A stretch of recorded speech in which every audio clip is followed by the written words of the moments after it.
C'est bon?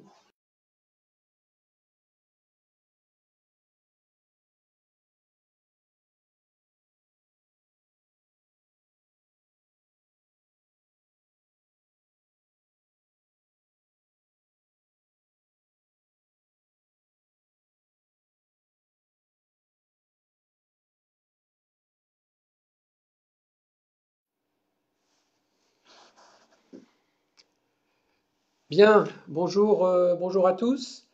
Voilà, bonjour à tous. Un petit test pour savoir si vous m'entendez correctement. Et puis nous allons démarrer ce quatrième Facebook Live. Donc voilà, si vous pouvez m'envoyer un petit signe pour me dire si vous m'entendez correctement. Voilà, donc a priori oui. Bonjour Nathalie, voilà. J'ai l'impression que ça marche bien. Ce que je vous propose, on va attendre encore allez, 30 secondes. Je vois que le compteur augmente.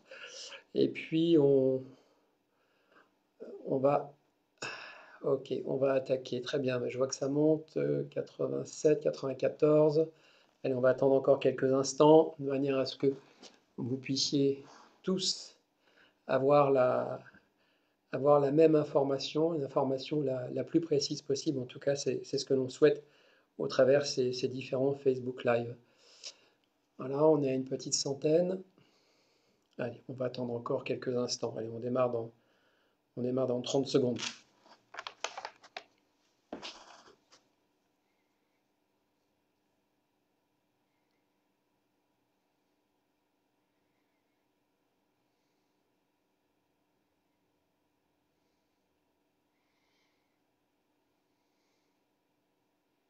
Bien, allez.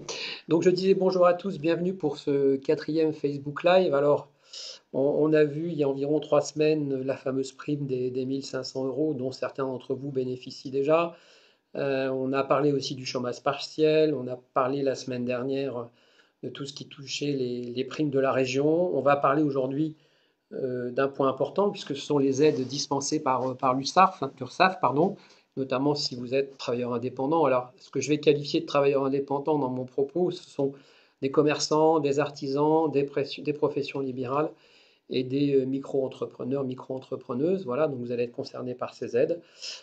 Et peut-être dans un avenir proche, probablement quelque chose avec la communauté d'agglomération sur les aides qui ont été présentées vendredi dernier. Mais on n'en est pas là. Pour l'instant, on va parler des aides dispensées par l'URSSAF. Alors maintenant, vous le connaissez un petit peu, le principe. On a 3 conseillers qui sont chez eux et qui, eux, vont animer le chat, donc les questions que vous allez pouvoir poser. Il s'agit d'Aurélie Mazet pour la CCI de La Rochelle. Il s'agit de Karl Biteau pour la CCI de Rochefort. Et puis, je salue aussi Anthony Lauré pour l'URSSAF. Donc, tous les 3 vont tour à tour essayer de répondre le mieux possible à vos questions. Ce que je disais les autres jours, mais je dis encore aujourd'hui, on ne pourra pas forcément dans les 10 minutes de live répondre à toutes vos questions, mais ce qui est sûr, c'est qu'on s'engage à tous vous répondre, soit dans l'après-midi, soit demain, selon le nombre de questions. On avait la semaine dernière une soixantaine de questions, on a essayé de répondre à l'ensemble, même si ce n'est pas sur le moment du live, on peut le faire sans difficulté après. Donc voilà. Allez, on va commencer. On va avoir un premier paquet où on va parler de 2 aides financières et puis après on parlera du report des charges sociales. En ce qui concerne les aides financières, le premier point sur lequel je voulais attirer votre attention concerne une aide destinée à celles et ceux qui ne sont pas éligibles aux 1500 euros. Alors le fameux 1500 euros du Fonds de solidarité, certains d'entre vous ne sont pas éligibles. Peut-être allez être vous éligible à cette aide-là, sachant que pour l'URSSAF, soit ça sera une aide financière, soit ça sera une prise en charge partielle ou totale de vos cotisations. Alors les critères, je vous l'ai dit, ne pas être éligible au Fonds de solidarité, ça c'est à peu près clair. Avoir au moins déjà effectué un versement de cotisation, euh, être affilié avant le 1er janvier 2020, donc ça c'est un élément important. On a été questionné ce matin sur le sujet. Hein. Il faut être affilié, il faut avoir été affilié avant le 1er janvier 2020 et être à jour de ses cotisations et contributions sociales avant le 31/12/2019. Ceux qui, avant cette date, avaient un échéancier en cours parce que quelques difficultés de paiement, à partir du moment où l'échéancier est respecté, vous pouvez aussi envisager de bénéficier de cette aide. Alors, je vais vous parler de la procédure, puisque la procédure est un petit peu différente selon votre statut, donc je vais essayer d'être assez didactique et surtout de ne pas parler trop vite. D'abord, je vais m'adresser aux commerçants artisans. Donc, vous avez sur le site donc, de l'URSSAF un document en ligne à remplir, voilà, avec des pièces justificatives, et ça, vous l'envoyez via le module courriel du site sécu-indépendant au pluriel.fr en saisissant le motif qui est action sanitaire et sociale. Je répète, en ce qui concerne les commerçants et les artisans, vous avez un formulaire en ligne, d'accord? Vous pouvez adresser des pièces complémentaires via le module courriel du site sécu-indépendant au pluriel.fr en saisissant le motif qui est action sanitaire et sociale. En ce qui concerne les professions libérales, même principe, un formulaire en ligne à retourner sur la messagerie sécurisée du site de l'URSSAF. En saisissant le motif, et je reprends les termes qui nous ont été communiqués par l'URSSAF, déclarer une situation exceptionnelle en précisant action sociale. Voilà, donc je répète, en ce qui concerne les professions libérales, un petit peu différent en termes de procédure que les commerçants et les artisans, c'est la messagerie sécurité du site de l'URSSAF en précisant le motif, à savoir déclarer une situation exceptionnelle, action sociale.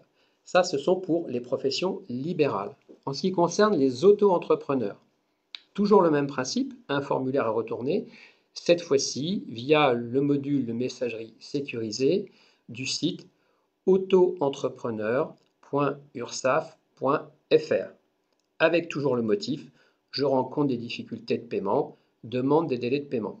Je répète, pour les auto-entrepreneurs, le principe c'est télécharger là aussi un formulaire sur le site auto-entrepreneur.ursaf.fr en saisissant le motif « Rencontre des difficultés de paiement, demande de délai de paiement ». Voilà, selon ces trois catégories, je viens de vous expliquer les démarches.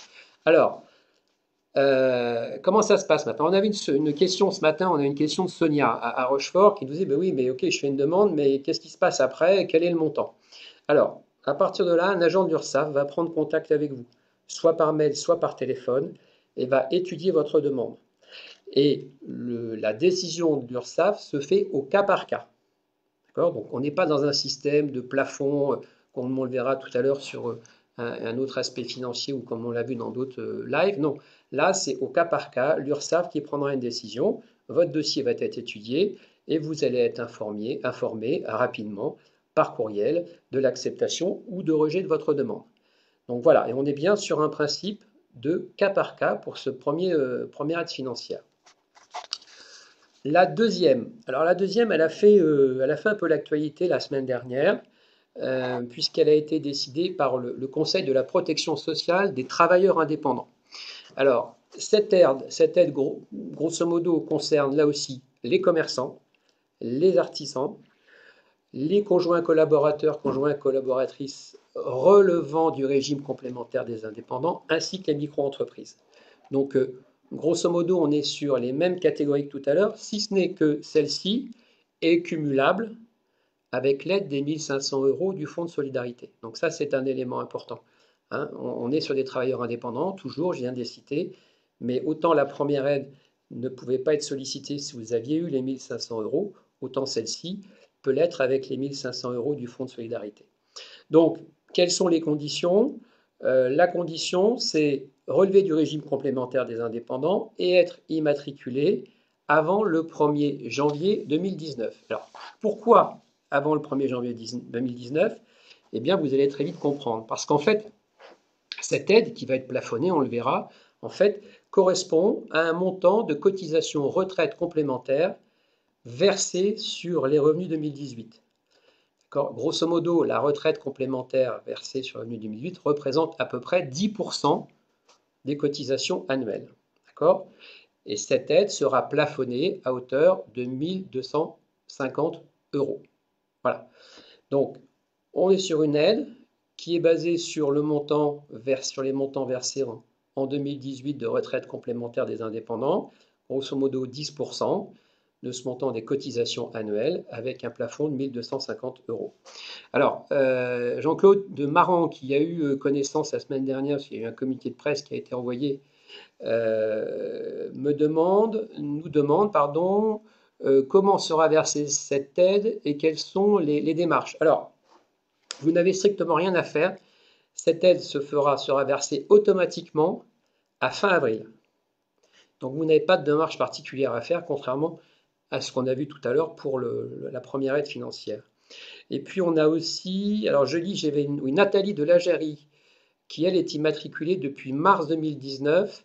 Elle nous demande si elle peut en bénéficier. Non, vous ne pourrez pas a priori en bénéficier puisque l'une des contraintes est d'avoir été inscrit avant le 1er janvier 2019. Donc, puisqu'en fait, ce calcul se fait sur les cotisations de 2018. Donc non, Nathalie, vous ne pourrez pas bénéficier a priori de cette aide.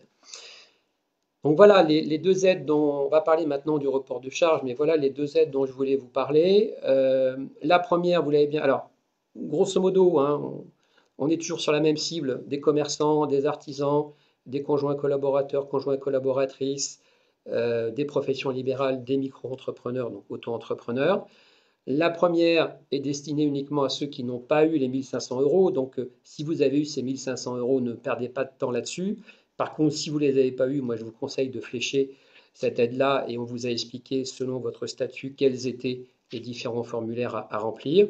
Et puis la deuxième, qui elle est une aide plafonnée à 1250 euros avec des critères, où là de toute façon vous n'aurez rien à faire. Si vous pouvez en bénéficier, ceci sera versé directement sur votre compte. J'insiste, les 1250 euros, c'est le plafond. Voilà, une fois qu'on a parlé des aides, ce que je vous propose, on est un peu plus de 200 en ce moment-là, donc c'est bien, ça marche. J'espère en tout cas que les précisions que l'on vous donne vous satisfont. J'ai l'impression qu'en tout cas, le chat a démarré. Voilà, donc a priori tout va bien.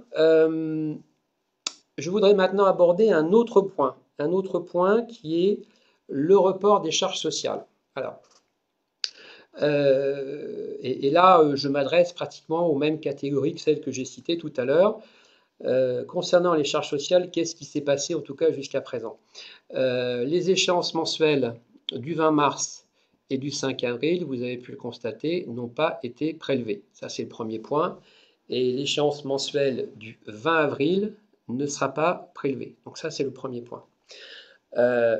Vous allez me dire, bah oui, mais après, il est probable que ces échéances feront l'objet d'un lissage à la fin du confinement. Voilà, ça n'engage que moi, hein, mais il est probable qu'il y ait un lissage à la fin du confinement de ces charges. En tout cas, le 20 mars pas prélevé, le 5 avril pas prélevé, et le 20 avril ne sera pas prélevé.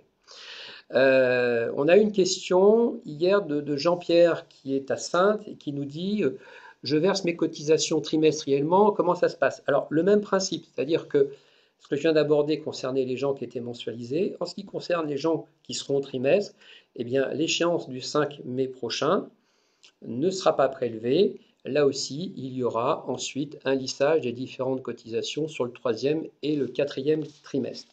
Donc ça, c'était le premier point. Et puis, il y avait un autre point. Alors, question qu'on a eue assez régulièrement, et là, je prends l'exemple de Anne, qui est micro-entrepreneuse. Je pense qu'on va pouvoir le dire, à La Rochelle, qui demande est-ce que je peux reporter mes échéances? Alors oui, bien sûr. Alors, vous pouvez, quand vous êtes micro-entrepreneur, que vous allez sur le site pour les déclarations, vous avez deux hypothèses.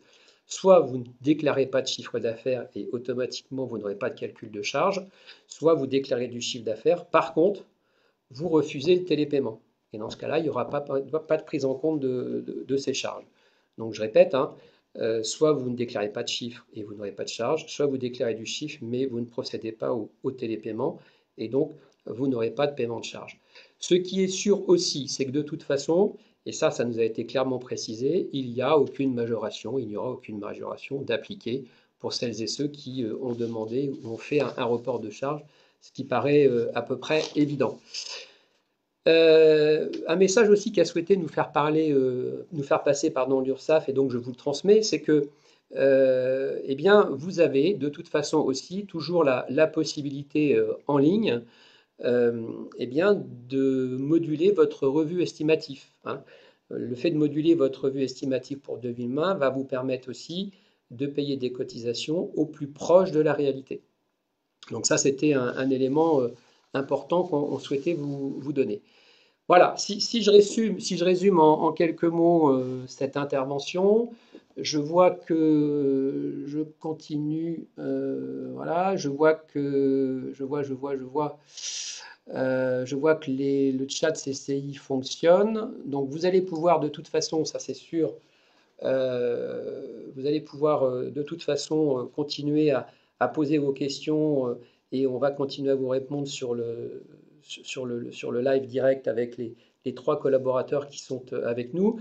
Je voudrais quand même refaire rapidement, très succinctement, une synthèse. Donc, rappelez-vous, hein, vous ne pouvez pas bénéficier de la fameuse aide des 1500 euros. Vous êtes commerçant, artisan, micro-entreprise. Vous avez la possibilité, qui est la première possibilité que je vous ai présentée, en faisant bien attention selon votre situation, est-ce que vous êtes commerçant, profession libérale ou micro-entreprise avec un processus différent. Ça, c'est le premier point. Le deuxième point, c'est cette fameuse aide plafond de 1250 euros à partir du moment où vous avez été inscrit avant le 1er janvier 2019, puisqu'il s'agit, c'est un remboursement sur 2018. Donc ça, je vous l'ai expliqué aussi. Là, pour le coup, il n'y a pas de procédure particulière puisque ça sera directement versé sur votre compte. Et puis enfin, le dernier point sur lequel on a insisté, c'est la possibilité de reporter vos charges sociales pour être au plus juste de la situation. Voilà, je vous remercie. Je vois que en tant qu'auto-entrepreneur, en tant que commerçant, l'échange du 5 mai ne sera pas prélevé, l'échange sera reporté sur les trimestres suivants. C'est un point qu'on avait abordé ensemble. Voilà, donc on va continuer comme ça à vous répondre. Je vous souhaite une très belle après-midi. Bon courage à tous. Et puis peut-être prochainement pour un nouveau live et de nouvelles précisions. Merci.